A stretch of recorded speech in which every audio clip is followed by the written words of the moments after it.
पूर्ण धर्म के साथ राजधर्म निभा रहे सीएम। पैतृक आवास से सरकारी काम कर रहे सीएम। पिता के निधन से कठिन समय से गुजर रहे सीएम। शिबू सोरेन को भारत रत्न देने की मांग। मरणोपरांत भारत रत्न देने की मांग कांग्रेस और झामुमो ने उठाई मांग।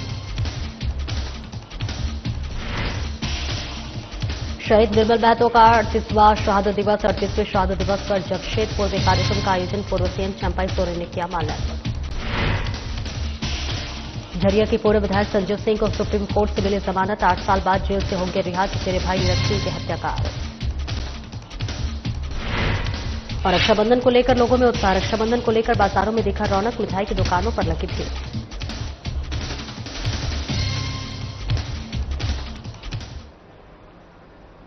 नमस्कार, स्वागत है आपका। मैं हूं आपके साथ सपना दीपक मंतेशा। बुलेटिन का आगाज करेंगे। एक तरफ सीएम हेमंत सोरेन के बाबा के परलोक गमन की असहनीय पीड़ा, तो दूसरी तरफ राज्य के प्रति जिम्मेदारियों को निभाने की चिंता। मुख्यमंत्री हेमंत सोरेन आज अपनी जिंदगी के सबसे कठिन समय से गुजर रहे हैं।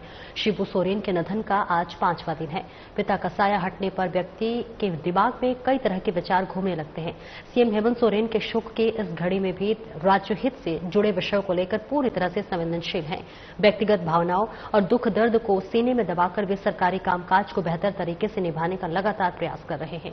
जरूरी संचिकाओं का निष्पादन करने के साथ ही सभी वरीय पदाधिकारियों के साथ नियमित संवाद बनाए हुए हैं। सरकार की गतिविधियों की निरंतर जानकारी लेने के साथ साथ उन्हें निर्देशित किया कि वे अपने कार्यों में तत्परता व निरंतरता बनाए रखें और इस बात का विशेष ध्यान रखें कि आम जनों की समस्याओं का तत्काल निराकरण हो। देखिए, सबसे बड़ी बात है कि सबसे पहले वो पुत्र हैं और उसके बाद वो राज्य के मुख्यमंत्री भी हैं। तो स्वाभाविक है कि पुत्र धर्म के साथ साथ वो राजधर्म भी निभा रहे हैं। आप लोग ने देखा होगा कि वो लगातार अधिकारियों के संपर्क में रहते हैं। अधिकारी उनके पास जाते हैं, जो भी काम काज होता है उसको माननीय मुख्यमंत्री निपटाने का काम करते हैं और जो भी रिचुअल्स है उसको भी बखूबी वो निभाने का काम कर रहे हैं। चूंकि उन्होंने मुखाग्नि दी है तो स्वाभाविक है कि जब मुखाग्नि जो व्यक्ति देता है तो जब तक काम काज पूरा नहीं हो जाता है, जो कर्म है श्राद्ध का, वो जब तक पूरा नहीं हो जाता है तब तक लोग घर से नहीं निकलते हैं। लेकिन उसके बावजूद भी वो घर में बैठ के, नेमरा में बैठ के और पूरे राज्य के काम काज को बखूबी संचालित कर रहे हैं और पुत्र धर्म को भी बखूबी निभाने का। झारखंड के जननायक और झारखंड मुक्ति मोर्चा के संस्थापक देशोम गुरु शिबू सोरेन को मरणोपरांत भारत रत्न देने की मांग ने जोर पकड़ लिया है। बीते 4 अगस्त को 81 वर्ष की आयु में दिल्ली के सर गंगाराम अस्पताल में उनका निधन हो गया। उनके निधन से झारखंड में शोक की लहर दौड़ गई है और उनके योगदान को सम्मानित करने के लिए अब भारत रत्न की मांग उठ रही है। कांग्रेस और झामुमो ने शिबू सोरेन को भारत रत्न देने की मांग उठाई है। शिबू सोरेन हम लोगों के बीच नहीं रहे।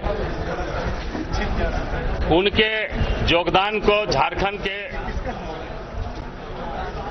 अलग प्रांत में या झारखंड के लोगों के अस्मिता के लिए, उनकी पहचान के लिए जो उन्होंने संघर्ष किया वो आज हम सबों के लिए अविस्मरणीय रहेगा। कांग्रेस पार्टी के हमारे 2 माननीय सांसदों को हम लोगों ने पत्र लिख करके अनुरोध किया है कि केंद्र सरकार से अनुरोध करें कि उनको भारत रत्न से विभूषित किया जाए। साथ ही साथ उनके नाम पर यहां पर एक आदिवासी विश्वविद्यालय की स्थापना हो। निश्चित रूप से वो उसके हकदार हैं। उन्होंने जो इस राज्य के लोगों के लिए जो काम किया है, चाहे वो समाज में सुधार लाने की बात हो, चाहे नशा मुक्ति की बात हो, महाजनी प्रथा को समाप्त करने की बात हो, शिक्षा के क्षेत्र में उनका बहुत बड़ा योगदान रहा है, पर्यावरण के क्षेत्र में उनका बहुत बड़ा योगदान रहा है और सबसे बड़ी बात कि इस राज्य के निर्माता माननीय गुरुजी हैं और इस राज्य के लोगों की ये भावना है कि गुरुजी को भारत रत्न से सम्मानित किया जाए। ये उनके लिए एक सच्ची श्रद्धांजलि होगी और पार्टी भी चाहती है कि माननीय गुरु जी को भारत रत्न दे करके और उनको ये सम्मान मिले, ये श्रद्धांजलि उनको हम लोग दें। शहीद निर्मल महतो के 38वें शहादत दिवस के अवसर पर जमशेदपुर में पूर्व मुख्यमंत्री चंपई सोरेन ने उनके आदमकद प्रतिमा पर माल्यार्पण कर उनको याद किया। कार्यक्रम स्थल पर बड़ी संख्या में स्थानीय और बीजेपी कार्यकर्ता उपस्थित रहे। मौके पर चंपई सोरेन ने कहा कि शहीद निर्मल महतो के संघर्ष और बलिदान को याद करते हुए उनके दिखाए रास्ते पर चलना ही उन्हें सच्ची श्रद्धांजलि होगी।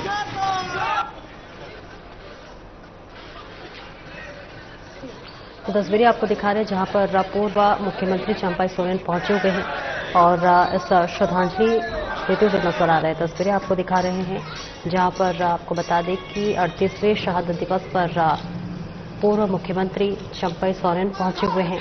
इसके साथ ही साथ शहीद निर्मल महतो का 38वां शहादत दिवस है और इसके साथ ही आपको बता दें कि कार्यक्रम स्थल पर बड़ी संख्या में स्थानीय और बीजेपी कार्यकर्ता मौजूद रहे। मौके पर चंपई सोरेन ने कहा कि शहीद निर्मल महतो के संघर्ष और बलिदान को याद करते हुए उनके दिखाए गए रास्ते पर चलना ही उन्हें सच्ची श्रद्धांजलि होगी।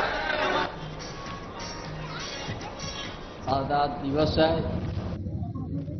शहीद निर्मल महतो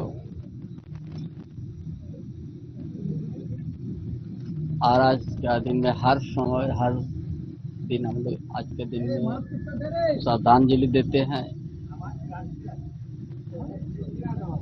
और श्रद्धांजलि देने के बाद झारखंड आंदोलन के समय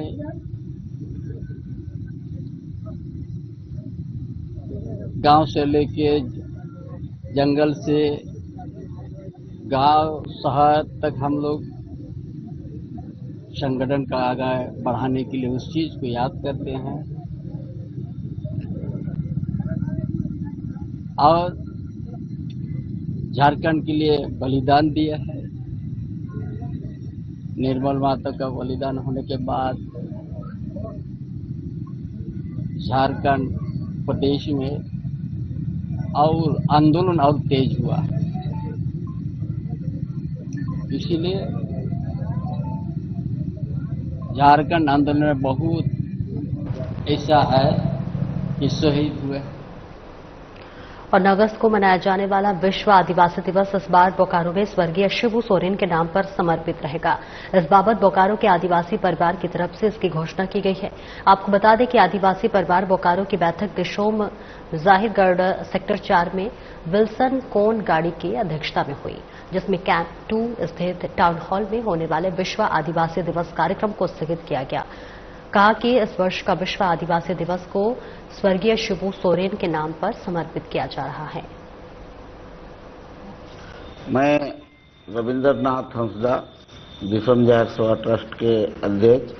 हम लोग यहाँ एक बोकारो संयुक्त आदिवासी परिवार विश्व आदिवासी दिवस मनाने के लिए संगठित हुए थे, लेकिन बीच में हमारे भारत पूरे विश्व के आदिवासी सर्वमान्य नेता का निधन से हम लोग सभी कोई बहुत ही ये हो गए, बहुत ही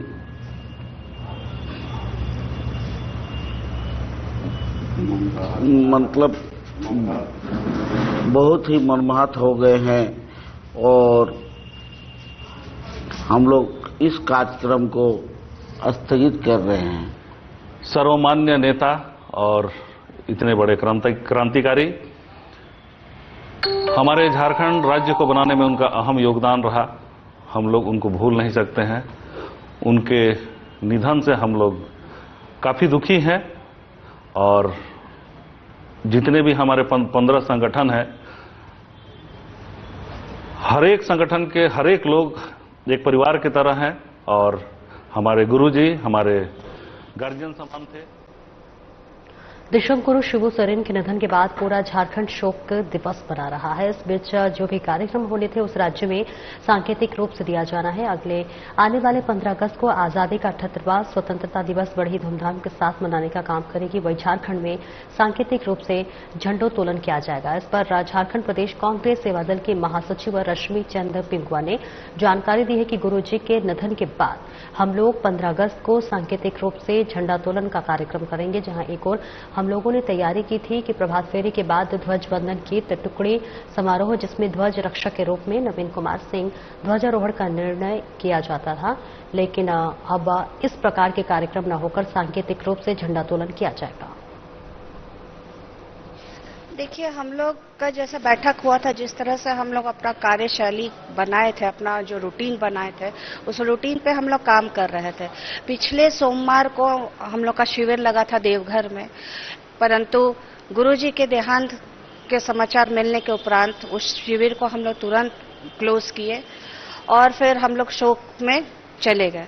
और अभी तक हम लोग आज भी शोक सभा हुआ यहाँ कांग्रेस कार्यालय में।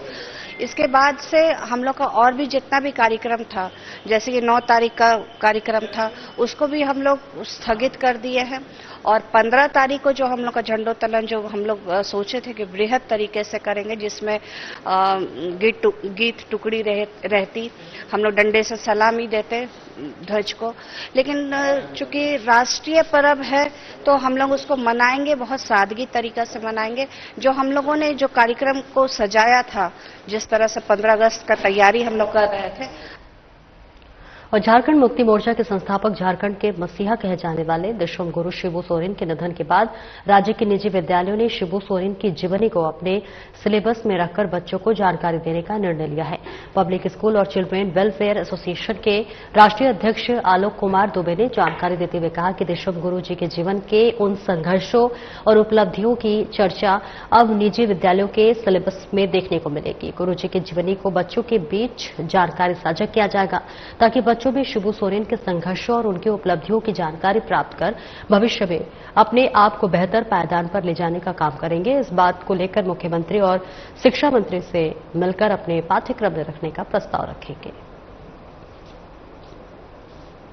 दिशोम गुरु के निधन के बाद झारखंड के सभी निजी विद्यालयों ने स्वेच्छा से अपने विद्यालयों में छुट्टी घोषणा की और शिबू सोरेन जी को श्रद्धांजलि अर्पित किया। हमने पासवा ने यह निर्णय किया है कि हम अपने स्कूलों में शिबू सोरेन की जीवनी को लेकर बच्चों को बताएंगे, ताकि हमारे आने वाली पीढ़ियों को ये मालूम होना चाहिए कि शिबू सोरेन का व्यक्तित्व क्या था और उनके संघर्ष की दास्तान क्या थी।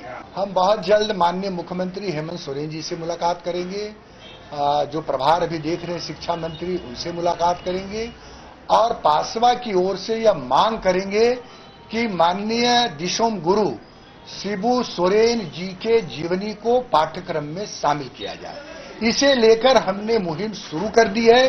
कल चतरा में हमारे पासवा के जनरल सेक्रेटरी नीरज सहाय जी ने गॉडफ्रे स्कूल चतरा में बच्चों को इनके जीवनी से रूबरू कराया है और हम इसे एक अभियान के रूप में लेंगे। राजधानी रांची के कांके विधानसभा के बुढ़मो प्रखंड क्षेत्र में लगभग 23 करोड़ की लागत से ग्रामीणों के घर तक जल पहुंचाने की बात कही गई थी, लेकिन अब तक इसका फायदा क्षेत्र के लोगों को पहुंच नहीं पाया, जिसको लेकर क्षेत्र के विधायक सुरेश बैठा ने लगभग 2 वर्ष बीत जाने के बाद 2025 में उद्घाटन किया, लेकिन फिर भी जनता के बीच पानी पहुंचा नहीं पाए। इस खबर को साधना प्लस न्यूज ने धरातल पर पहुंचकर दिखाने का भी काम किया है। आपको बता दें चले कि किसी योजना के उद्घाटन तब की जाती है जब वे पूर्ण रूपेण सुचारू ढंग से चलना शुरू हो जाए और जनता को लाभ पहुंचने लगे। लेकिन इस क्षेत्र के विधायक ने उद्घाटन कर फोटो खिंचवा लिए, लेकिन जनता की प्यास बुझा नहीं पाए। इस पर हमारे संवाददाता आशीष प्रसाद ने विधायक से सवाल किया तो उन्होंने अपना बचाव करते हुए कहा कि जिस एजेंसी के द्वारा ये कार्य किया गया वे बेहतर ढंग से नहीं कर पाए, जिस वजह से इसका लाभ जनता को अब तक नहीं मिल सका है। इस पर फिर से धरातल पर पहुंचकर जायजा लेकर ग्रामीणों की समस्या को समाधान करने का काम करेंगे।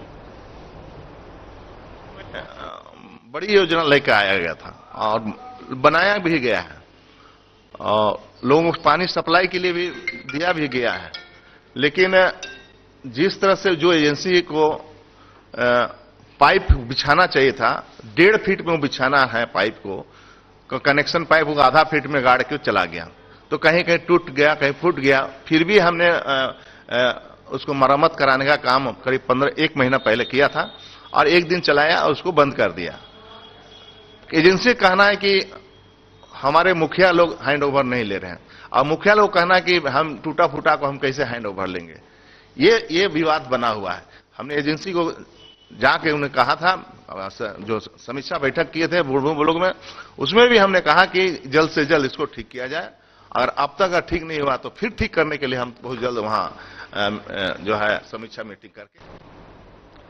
कोयला राजधानी धनबाद के बहुचर्चित पूर्व डिप्टी मेयर नीरज सिंह समेत 4 लोगों की हत्या के मामले में जेल में बंद झरिया के पूर्व बीजेपी विधायक संजू सिंह को सुप्रीम कोर्ट से जमानत मिल गई है। सुप्रीम कोर्ट में चीफ जस्टिस की अध्यक्षता वाली 3 सदस्यीय बेंच ने संजू सिंह की जमानत को मंजूरी दी है। सुप्रीम कोर्ट ने केस के ट्रायल पूरे होने तक संजू सिंह के धनबाद आने पर रोक लगा दी है।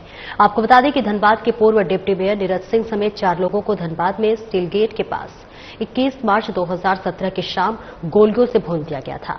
हत्यारों ने 100 से अधिक गोलियां बरसाई थी, जिसमें नीरज सिंह समेत 4 लोगों की मौके पर ही मौत हो गई थी। नीरज सिंह को 17 गोलियां लगी थी। इस हत्याकांड की साजिश का आरोप संजू सिंह पर लगा था। संजू सिंह और नीरज सिंह चचेरे भाई थे और दोनों का ताल्लुक एक ही परिवार राज सिंह मेंशन से था। झारिया सीट पर सियासी वर्चस्व और कोयले के कारोबार को लेकर शुरू हुई अदावत ने परिवार को 2 हिस्सों में बांट दिया था। माना जाता है कि नीरज सिंह की हत्या इसी अदावत का नतीजा था और ऐसे में बहरहाल संजू सिंह की जमानत मिलने के बाद धनबाद की सियासत एक बार फिर गर्मा गई है।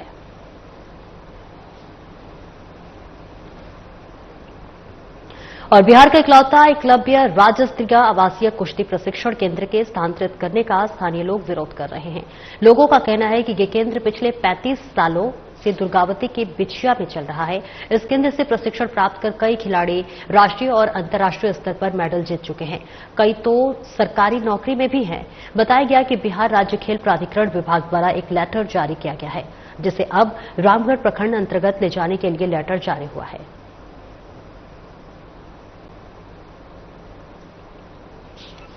संस्था 35 सालों से चल रही है। मूलभूत सुविधाओं की बात हो रही है। हॉल है, कोच की रहने की व्यवस्था है, 25 बच्चों के लिए हॉस्टल बना हुआ है, शौचालय बना हुआ है, जो आपने शौचालय की बात की, शौचालय बना हुआ है, मेस बना हुआ है। अच्छा, अगर मैं कहता हूं कि आप अगर पद पे हैं, आप करें, आरोप नहीं, देखिए ये आरोप नहीं है, आपने बेकायदा लिखित में किया है। और मैं कह रहा हूं कि अगर मूलभूत सुविधा उपलब्ध नहीं है तो आप सांसद हैं, आप विधायक हैं, मूलभूत सुविधा उपलब्ध कराइए ना, कि उस संस्था को ही बंद करके कहीं और आपको दीजिएगा। ये कौन सा न्याय है और ये कौन सा जनप्रतिनिधि की एक जो है कि सोच है कि यहाँ मूलभूत सुविधा नहीं है, एक छोटी सी सुविधा उपलब्ध नहीं है। कम से कम जो संस्था बनी है वहाँ करोड़ों रुपए सरकार के लगे हुए हैं, करोड़ों रुपए सरकार के लगे हैं। वहाँ के जो उस समय तत्कालीन जो विधायक और सांसद रहे हैं अपने अपने समय में, वहाँ पे अंबिका यादव जी के कार्यकाल का हमको लगता है 10-15 लाख रुपया लगा है। अरे जगदानंद सिंह के कार्यकाल का हुआ हमको लगता है कि 15 लाख रुपया। छेदी पासवान अपने समय में 60,000 रुपये उस समय में उन्होंने दिया था।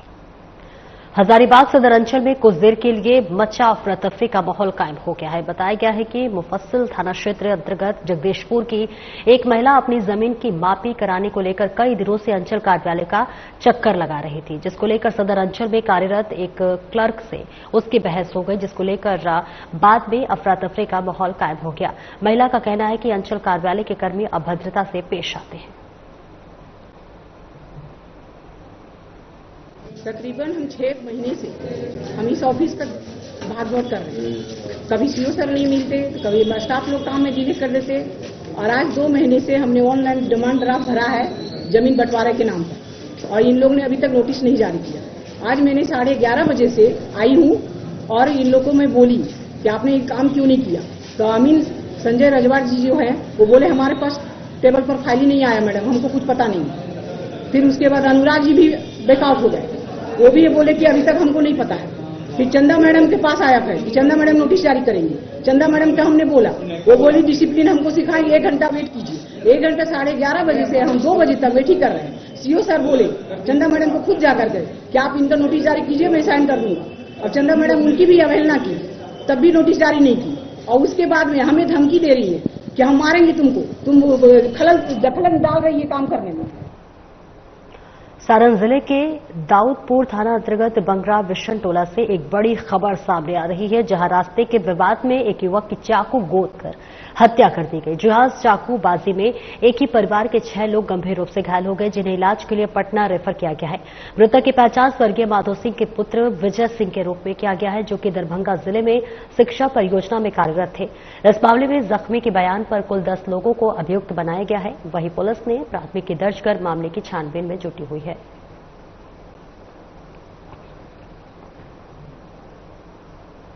और कटिहार के कदवा थाना क्षेत्र के कुरसैल पंचायत अंतर्गत कचौरा गांव से एक दिल दहला देने वाली घटना सामने आई है, जहां देर रात अज्ञात अपराधियों ने सो रहे पिता पुत्र पर पेट्रोल छिड़ककर आग लगा दी। इस दर्दनाक घटना ने 12 वर्षीय पुत्र सुनील कुमार मंडल की इलाज के दौरान मौत हो गई, जबकि 45 वर्षीय पिता राम कल्याण मंडल गंभीर रूप से झुलस गए हैं और अस्पताल में जीवन मौत से जूझ रहे हैं। घटना के बाद गांव में आक्रोश का माहौल है, तो वहीं पुलिस मामले की छानबीन में जुट गई है।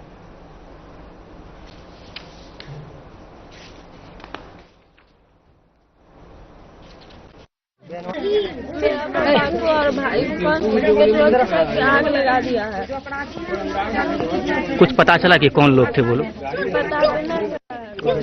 क्या नाम है पिताजी का आपका? राम मंडल। कहाँ है अभी वो? अभी वो वहाँ पे है, हॉस्पिटल में इलाज चल रहा है। घटना घटी की देखें तो हल्ला हुआ जी, हल्ला हुआ तो उठे, पूरा आग फैला हुआ था पूरा आंगन में। वहाँ जैसे बिछावन से निकले उनसे बात करने का दरवाजा पर आए तो पूरा आग लेके सच्चाई क्या है, छोटा लड़का पूरा दरवाजा पे रो रहा था, लौट रहा था, ऊपर से उसको बुझाने का कोशिश कर रहा था, पूरी हुई पूरा जल गया था। हाँ। उसके बाद उसको यहाँ से लेकर हॉस्पिटल निकले। उसके बाद हम फोटो निकाले, गाड़ी में चढ़ाने के बाद निकल रहे हैं, तो इधर से बुलाया कि उनको 2 मिनट हम भी जाएंगे, पता नहीं, फिर हम बाइक से निकल रहे हैं, इसको लेकर निकलो लड़का गया है। उसका पिता भागलपुर अस्पताल में एडमिट है। जैसे ही खबर मिला हम लोगों को, हम लोग अपना और सहयोगी के साथ हम लोग घटनास्थल पर आए और सुन के काफी दर्द हुआ। और तो ये घटना छोटा घटना नहीं है, ये दिल दहलाने वाली घटना है। इस तरह की घटना हमारे क्षेत्र में नहीं हुआ करता था। घटना के प्रति काफी संवेदना व्यक्त करते हैं और उनके जो परिजन है, उनके परिजन के इस दुख की घड़ी में, इस मुसीबत की घड़ी में हम सब लोग उनके साथ। सारण पुलिस और अपराधियों के बीच एकमा थाना क्षेत्र के तिलकार में मुठभेड़ हुई है। इस संबंध में वरीय पुलिस अधीक्षक डॉक्टर आशीष गुप्ता ने बताया है कि पुलिस को गुप्त सूचना मिली थी कि एकमा थाना क्षेत्र के तिलकर में अपराधी छिपे हुए हैं। सूचना पर एसडीपीओ और थानाध्यक्ष के द्वारा कार्रवाई की गई है। इस बीच अपराधियों ने फायरिंग कर दी। वहीं जवाबी कार्रवाई में पुलिस की गोली से 2 अपराधी घायल हो गए हैं। मौके से पुलिस ने 3 अन्य को गिरफ्तार किया है। सूचना मिली थी कि एकमा थाना क्षेत्र के कुछ अपराधी तिलकार गांव में जो इकट्ठा हुए हैं और कोई बड़ी अपराध की घटना कारित करने की बात की जा रही है। इस सूचना का सत्यापन करने के लिए तिलकार में जो मुर्गी फार्म है वहां पर जो है पुलिस की टीम पहुंची। पुलिस की टीम को देखते ही इन लोगों ने वहां पर फायरिंग कर दी। बीच में आत्मरक्षा पुलिस ने भी फायरिंग करी, जिसमें 2 व्यक्ति मुन्ना मियां और रंजीत सिंह, इन दोनों को गोली लगी है और 3 अन्य अपराधी वहां से गिरफ्तार किए गए। इसके साथ ही उनके पास से हथियार और गोली भी बरामद की गई है। इन पर जो है करीब 1.5 दर्जन केस लंबित है। मुन्ना मियां पर, रंजीत सिंह पर 3 केस पहले के पाए गए हैं। बाकी अन्य का आपराधी इतिहास जो है वो हम लोग खंगाल रहे हैं, जिसमें जल्दी ही इसमें स्पीडी ट्रायल चला के सजा दिलाई जाएगी। चलाई गई है अपराधियों के द्वारा, लगभग अपराधियों के द्वारा 2-3 फायर करने की बात आई है। अभी पूरी चीजें जो है साफ हो जाएगी। हम लोग जो जांच कर रहे हैं रिपोर्ट उसके साथ बनाई जाएगी, क्योंकि वहां पर घटनास्थल पर खोखा भी मिला है इनके पास से 2। और अब जिस तस्वीर को हम आपको दिखाने जा रहे हैं वो तस्वीर है पटना गया रेलखंड के तारेगना स्टेशन का, जहां पटना से गया जाने वाली ट्रेन में रेल यात्री पायदान पर लटक कर यात्रा कर रहे हैं, जिन्हें अपनी मौत की भी परवाह नहीं है। आपको बता दें किस तरह का भीड़ कमोबेश प्रत्येक दिन रहती है, लेकिन पिछले 1-2 दिनों में रक्षाबंधन पर्व को लेकर ट्रेनों में भीड़ और बढ़ गई है। तो तस्वीरें आपको दिखा रहे हैं जहां जान जोखिम में डालकर लगातार जो यात्री है वो यात्रा कर रहे हैं और ये तस्वीरें आए दिन देखने को मिलती है। लेकिन आपको बताते चले कि रक्षाबंधन पर्व को देखते हुए जो यात्रियों की संख्या है वो लगातार इस वक्त बढ़ती हुई नजर आ रही है। खिड़कियों पर लटकते हुए जो यात्री हैं वो यात्रा करते हुए नजर आ रहे हैं। अपनी जान को जोखिम में डालकर यात्रा करते हुए तमाम जो यात्री हैं वो नजर आ रहे हैं। तस्वीरें हम आपको दिखा रहे हैं पटना गया रेलखंड की तारागढ़ स्टेशन का। और वहीं कल रक्षाबंधन को लेकर हजारीबाग के बाजारों में काफी रौनक देखने को मिल रही है। राखी के रंग बिरंगे स्टॉल, उपहारों की विविधता और मिठाई की दुकानों पर लंबे कतारें इस बात का संकेत है कि भाई बहन के इस पावन पर्व को लोग पूरे उत्साह के साथ मनाने को लेकर तैयार हैं। परंपरागत राखियों के साथ साथ इस बार डिजाइनर, इको फ्रेंडली और थीम आधारित राखियों ने भी ग्राहकों का ध्यान खींचा है। मिठाई की दुकानों पर भी भीड़ देखी गई है। तो देखिए, कल रक्षाबंधन का त्यौहार है और ऐसे में बाजारों में रौनक दिखाई दे रही है और ऐसे के साथ साथ तमाम जो महिलाएं हैं वो अपने भाइयों के लिए राखी खरीदते हुए भी नजर आ रही हैं। रक्षाबंधन को लेकर उत्साह और उमंग जरूर इस वक्त देखने को मिल रहा है। बाजारों में रौनक है। रक्षाबंधन को लेकर बाजारों में भीड़ दिखाई दे रही है। मिठाई की दुकानों पर भी भीड़ लगी हुई है। कल रक्षाबंधन त्यौहार को लेकर हर तरफ रौनक दिखाई दे रही है। फिलहाल इस बुलेटिन में इतना ही। नमस्कार।